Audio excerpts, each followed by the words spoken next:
Hi friends, આજનો આપણો જે ક્વેશ્ચન છે એ છે એક્સપ્લેન પ્લેટિનાઇઝેશન ઓફ ઇલેક્ટ્રોડ.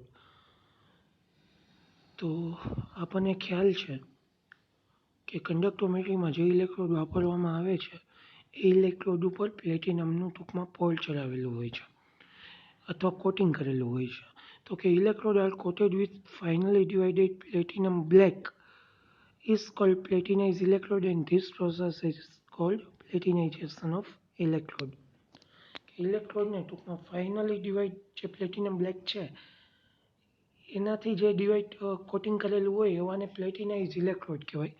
ને પ્લેટિનાઇઝ ઇલેક્ટ્રોડ બનાવવાની જે આખી પ્રોસેસ છે એને પ્લેટિનાઇઝેશન ઓફ ઇલેક્ટ્રોડ કહે. તો હવે કઈ રીતે કરવાનું? તો કે first of all platinum electrode of conductance cell is clean by the chromic acid. કે પહેલાં પ્લેટિનમ ઇલેક્ટ્રોડ અને કન્ડક્ટન્સ સેલને ટૂંકમાં ક્લીન કરવામાં આવે ક્રોમિક એસિડની મદદથી, chromic acid and distilled water ની મદદથી. And then the platinization is carried out by taking 2 to 3% solution of chloroplatinic acid કે PTCl4 નું 2 થી 3% દ્રાવણ જે છે એ લેવામાં આવે અને એની અંદર 0.02 to 0.03 ગ્રામ એક lead acetate in the cell કે સેલમાં 0.02 થી 0.03 ગ્રામ જે છે એ એડ કરવામાં આવે. આ આખી પ્રોસિજર કઈ રીતે થાય? તો તમને ખ્યાલ છે ને આપણે કોપરનો ઢોળ ચડાવતા સ્ટીલ કે એલ્યુમિનિયમની ચમચી ઉપર, તો એ રીતની આખી ઇલેક્ટ્રોપ્લેટિંગ જેવી પ્રોસેસ હોય. For this process conductance cell is connected two A rheostat કે રિયોસ્ટેટમાં ટૂંકમાં એડ કરવામાં આવે. તમારે ફિઝિક્સમાં આવી ગયું હશે રિયોસ્ટેટ. તો એમાં જે છે એ એડ કરવામાં આવે, કનેક્ટ કરવામાં આવે. And source of current and two way switch કે એમાં ટુ વે સ્વિચ હોય અને સોર્સ ઓફ કરંટ હોય. Now pass a 4 volt current from this source about 15 to 20 minute કે 15 થી 20 મિનિટ સુધી 4 વોલ્ટ જેટલો કરંટ જે છે એ પસાર કરવામાં આવે. ડ્યુ ટુ ધીસ ઇલેક્ટ્રોલિસિસ કે આ ઇલેક્ટ્રોલિસિસની પદ્ધતિ દ્વારા PTCl4 જે છે એ અકર્સ થશે અને platinum electrode of conductance cell is platinize કે પ્લેટિનમ ઇલેક્ટ્રોડ જે છે કંડક્ટન્સ સેલનો એ પ્લેટિનાઇઝ થઈ જશે. In the above process, electrical current controlled in such a way that gas bubble obtained continue by rheostat કે રિયોસ્ટેટની મદદથી ટૂંકમાં આખું ઇલેક્ટ્રિક કરંટ છે એ કંટ્રોલ કરવામાં આવે જ્યાં સુધી ગેસ બબલ ઓપ્ટેન ન થાય ત્યાં સુધી. Every 30 second electrical current alternate by the two way switch કે ટુ વે સ્વિચની મદદથી ટૂંકમાં એને અલ્ટરનેટ કરવામાં આવે. બરાબર, 15 થી 20 મિનિટ સુધી કરંટ પાસ કરવામાં આવે. thus electrode of the conductance cell is platinized. ને આ રીતે ટૂંકમાં ઇલેક્ટ્રોડ જે છે કંડક્ટન્સ સેલનો જે ઇલેક્ટ્રોડ છે એ પ્લેટિનાઇઝ થઈ છે. ને એ પ્લેટિનાઇઝ થયેલો ઇલેક્ટ્રોડ આપણે ડાયરેક્ટ જે છે એ કંડક્ટિવિટી મીટરમાં એડ કરીને વાપરી શકીએ છીએ. તો હવે રિએક્શન કઈ રીતે છે? તો 3 રિએક્શન થાય. એક તો PTCl4 છે એમાંથી PT પ્લેટિનમ છૂટું પડશે અને 4 ક્લોરિનના આયન છૂટા પડે. એ 4 ક્લોરિનના આયન છે એ 2Cl2 બનીને 4 ઇલેક્ટ્રોન છૂટા પડે. તો એ ઓક્સિડેશન રિએક્શન છે. ને 4 ઇલેક્ટ્રોન જે છૂટા પડે છે એ પ્લેટિનમ હારે જોડાઈને પ્લેટિનમ મુક્ત કરશે અને એ પ્લેટિનમ જે છે ઇલેક્ટ્રોડ ઉપર એનું કોટિંગ થઈ જશે. તો આ રીતે આખું પ્લેટિનાઇઝેશન ઓફ ઇલેક્ટ્રોડ થાય. આ ક્વેશ્ચન એટલો ઇમ્પોર્ટન્ટ નથી પણ ટૂંકમાં આપણે સમજવા માટે. બરાબર. ત્યાર પછી બીજો question, explain the reduction of polarisation of electrode કે હવે ઇલેક્ટ્રોડનું પોલરાઇઝેશન કઈ રીતે થાય? તો કે when electrical current pass from the platinum electrode of conductance cell કે કન્ડક્ટન્સ સેલમાંથી પ્લેટિનમ ઇલેક્ટ્રોડમાં જ્યારે ઇલેક્ટ્રોનિક કરંટ પસાર થાય છે તો ગેસ બબલ જોવા મળે. એ ગેસ બબલ કોના હોય? તો કે હાઇડ્રોજન અને ઓક્સિજનના, જે પ્લેટિનમ ઇલેક્ટ્રોડ ઉપર જે છે એ ડિપોઝિટ થાય and behave as gas electrode. અને જે પ્લેટિનમ ઇલેક્ટ્રોડ છે એ કેવા તરીકે બિહેવ કરે? ગેસ ઇલેક્ટ્રોડ તરીકે, એટલે ધ્રુવીય બની જાય. તો ઇટ ઇઝ કોલ્ડ પોલરાઇઝેશન. એને શું કહેવામાં આવે છે? પોલરાઇઝેશન કહેવામાં આવે. તો gas electrode produce current in opposite direction કે ગેસ ઇલેક્ટ્રોડ જે છે એ કરંટને ઓપોઝિટ ડાયરેક્શનમાં ટૂંકમાં કરંટ એપ્લાય કરે એમ. તો એને બેક EMF કહેવાય કારણ કે એ પાછું આપે છે ગેસ ઇલેક્ટ્રોડ, એટલા માટે એને બેક EMF કહેવામાં આવે છે. Due to this efficiency of platinum electrode of the conductance cell is decrease કે એ પાછું કરંટ પાછું આપે છે એટલા માટે જે પ્લેટિનમ ઇલેક્ટ્રોડ છે એની એફિશિયન્સી કેવી થાય? ડિક્રીઝ થાય.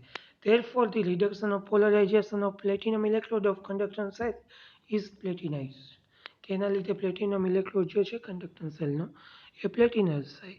Because on the black surface very less amount of gas bubble are deposit, કે બ્લેક સરફેસ થવાને લીધે ગેસ બબલ જે છે એ ઓછા પ્રમાણમાં ટૂંકમાં ડિપોઝિટ થાય. Therefore for the reduction of polarization AC current કે ડીસી કરંટની જગ્યાએ તમારે કેવો કરંટ વાપરવો પડે, AC current is use in the conductometry because polarization is reduce when AC current is use, કે જ્યારે એસી કરંટ વાપરવામાં આવે છે ત્યારે તમે પોલરાઇઝેશન ઘટાડી શકો છો, એટલે બબલ્સ ટૂંકમાં ઓછા ક્રિએટ થાય. ઓકે, ત્યાર પછીનો મોસ્ટ આઈએમપી ક્વેશ્ચન કે તમારે કંડક્ટોમેટ્રી ટાઇટ્રેશન કરવાના થાય ત્યારે તમારે નેસેસરી કયા પગલાં લેવા જોઈએ, કઈ કેર ટેકન લેવી જોઈએ કંડક્ટોમેટ્રી ટાઇટ્રેશનમાં. તો સૌ પહેલું, conductance of the water should be less than 5.0 into 10⁻8 mho per centimeter, કે પાણી તમે જે વાપરો છો એ પાણીનું કંડક્ટન્સ ટૂંકમાં 5 × 10⁻7 કરતાં કેવું હોવું જોઈએ, ઓછું હોવું જોઈએ. એ પહેલો મુદ્દો. ત્યાર પછી બીજું, pure conductivity water is use in conductometry analysis, કે પ્યોર કન્ડક્ટિવિટી વોટર હોય એ જ તમે કંડક્ટોમેટ્રી ટાઇટ્રેશનમાં વાપરી શકો, કારણ કે તેમાં અમોનિયા અને કાર્બન ડાયોક્સાઇડ અને બીજા આયનની કાંઈ પ્રેઝન્સ હોતી નથી, ઇમ્પ્યોરિટી હાજર ન હોય. આપણે જે ટેપ વોટર વાપરીએ તો એમાં ઇમ્પ્યોરિટી હોય છે, એટલા માટે તમારે પ્યોર કન્ડક્ટિવિટી વોટર જે છે એ ટૂંકમાં કંડક્ટોમેટ્રી ટાઇટ્રેશનમાં વાપરવું જોઈએ. ત્યાર પછી ત્રીજો point, during the conductometry titration concentration difference between reactant and titrant should be more than 10 times, કે એના વચ્ચેનો જે કંડક્ટોમેટ્રીનો ટૂંકમાં કોન્સન્ટ્રેશનનો જે ફેરફાર હોય એ 10 ગણો હોવો જોઈએ. એક નોર્મલ હોય તો 1.1 નોર્મલ હોવું જોઈએ, 10 ગણું હોય તો જ ટૂંકમાં એ કંડક્ટોમેટ્રી ટાઇટ્રેશન આવશે. ડાયલ્યુશન ઇફેક્ટ જે છે એને રિડ્યુસ કરી શકાય અને એક્યુરેટ એન્ડ પોઈન્ટ મળે. જો બંને રિએક્ટન્ટ અને ટાઇટ્રન્ટ બંને વચ્ચેનું કોન્સન્ટ્રેશન જો નિયર અબાઉટ સેમ જેવું હોય તો તમને એક્યુરેટ જે કહી શકાય ને એવું ટૂંકમાં એન્ડ પોઈન્ટ નહીં મળે. Cell constant should be taken with the help of standard KCl solution, કે પોટેશિયમ ક્લોરાઇડના દ્રાવણની મદદથી તમારે જે સેલ કોન્સ્ટન્ટ છે એ કેલ્ક્યુલેટ કરવો જોઈએ, જેની મેથડ આપણે આગળ ભણી ગયા. Platinum plate of the conductivity cell should be platinized, કે પ્લેટિનમ પ્લેટ જે છે કંડક્ટિવિટી સેલની પ્લેટિનાઇઝ થયેલી હોવી જોઈએ અને એસી કરંટ જે છે એ યુઝ થયેલો હોવો જોઈએ કંડક્ટોમેટ્રી ટાઇટ્રેશન માટે. It is necessary to keep the temperature of the solution constant throughout the experiment, કે આખા પ્રેક્ટિકલ દરમિયાન તમારું જે ટેમ્પરેચર છે એ સ્થિર રહેવું જોઈએ, બરાબર, કોન્સ્ટન્ટ રહેવું જોઈએ, પ્લેટિનમમાં વધારો ઘટાડો હોવો જોઈએ નહીં.